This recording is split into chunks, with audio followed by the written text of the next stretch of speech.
Sunday था और मुझे फ़ोन कॉल से मैं उठा एक फ़ोन से कि उड़ी में हमारे बेस पे जो बिल्कुल एलओसी पे था 4 सुसाइड टेररिस्ट घुसाए और वी लॉस्ट 18 सोल्जर्स, हमने 18 जानें खोई। 18 young soldiers lost on my watch. मेरे कोर कमांडर होते होते 18 जानें खोई। वो मैं अपने आखिरी दिन तक वो नहीं भूल पाऊंगा। लेकिन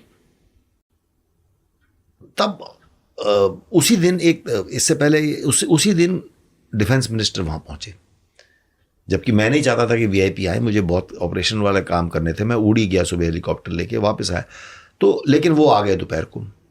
स्वर्गीय मनोहर पारिकर जी हमारे रक्षा मंत्री थे और मैंने रास्ते पर मैं सोचता रहा, जब वो आ रहे उनका इंतज़ार कर रहा था कि इससे क्या हम कुछ फ़ायदा उठा सकते हैं।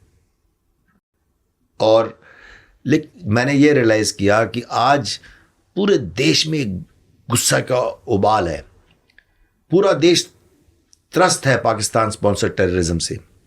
मेरे सोल्जर्स, मेरे जवानों को बदले की भावना जाग रही। हमारे दिल्ली में जो लीडरशिप है वो एजिटेटेड है। हमने उस पेन को उसको एक अपॉर्चुनिटी बनाया और जब उन्होंने उनको ब्रीफिंग दे दी उसके बाद उन्होंने कहा अब क्या करना है।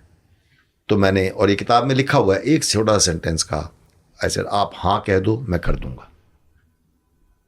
और वो मराठी में उन्होंने बोला बरोबर।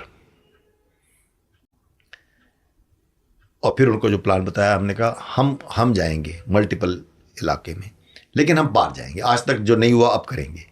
पार जाएंगे terrorist hide out, terrorist camps पे, उनके लॉन्च पैड्स पे हम अटैक करेंगे, सिर्फ टेररिस्ट को नुकसान पहुंचाएंगे।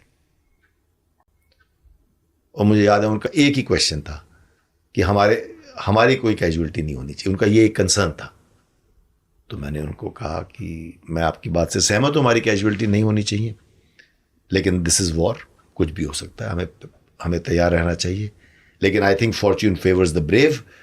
और इतने बड़े ऑपरेशन जो हमने 10 दिनों के बाद किया, इतने बड़े ऑपरेशन में हमारी एक भी कैजुअलिटी नहीं हुई।